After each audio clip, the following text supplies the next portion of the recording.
नमस्कार। MSH news में एक बार फिर से आप सभी का स्वागत है।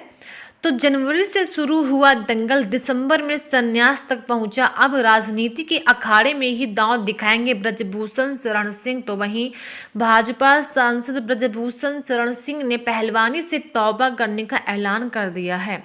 उनका कहना है कि अब वह सिर्फ सियासत में ही दांव आजमाएंगे और इसी के चलते बीते 12 साल से भारतीय कुश्ती महासंघ की धुरी बने रहे सांसद ब्रजभूषण शरण सिंह अब पहलवानी से तौबा कर अब सियासत के अखाड़े में दांव पेच आजमाएंगे।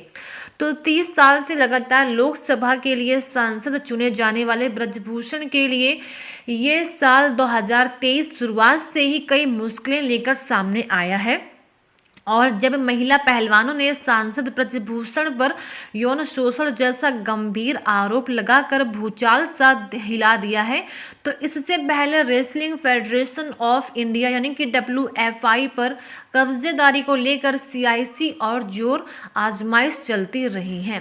तो अप्रैल में पूरा मामला तब सांसद के लिए मुसीबत बन गया जब उनके खिलाफ होने वाला धरना प्रदर्शन राष्ट्रीय राजधानी दिल्ली तक पहुंच गया है और इस दौरान उन्होंने कई बड़ी हस्तियों को चुनौती देकर अपनी ताकत का एहसास कराया और मामला कोर्ट में जाने के बाद दिल्ली पुलिस को सांसद के खिलाफ FIR दर्ज करनी पड़ी है। तो इस मामले को लेकर जून से अक्टूबर तक चली CIC पेशबंदी के बाद दिसंबर में हुए भारतीय कुश्ती महासंघ के चुनाव में उनके खास माने जाने वाले संजय सिंह बबलू ने अध्यक्ष पद पर जीत हासिल कर ली है और जीत के बाद 60 घंटे के भीतर ही केंद्रीय खेल मंत्रालय ने नई कमेटी को भंग कर कुश्ती महासंघ में व्याप्त ब्रजभूषण का दबदबा खत्म कर दिया है। और इस तरह जनवरी से शुरू हुआ संघर्ष दिसंबर के आखिरी दौर में सांसद के कुश्ती को अलविदा करने की घोषणा के बाद थमा है।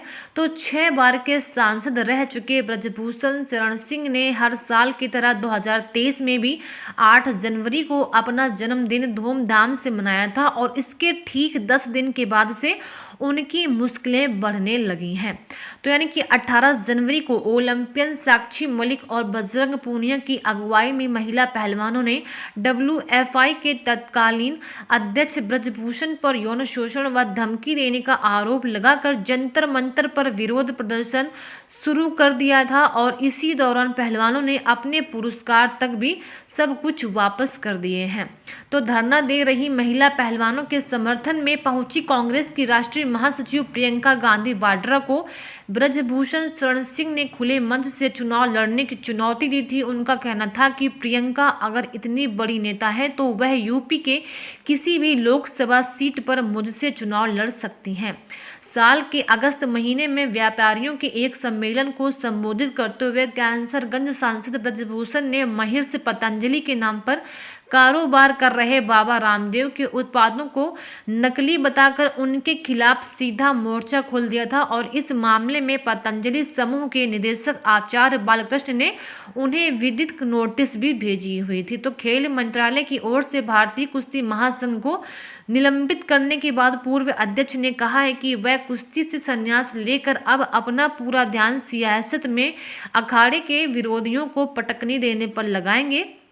इसके लिए पूरा ध्यान आगामी लोकसभा चुनाव पर रहेगा। उन्होंने साफ कहा है कि संजय सिंह मेरे रिश्तेदार नहीं है, कुश्ती खेल से भी अपना नाता तोड़ चुका।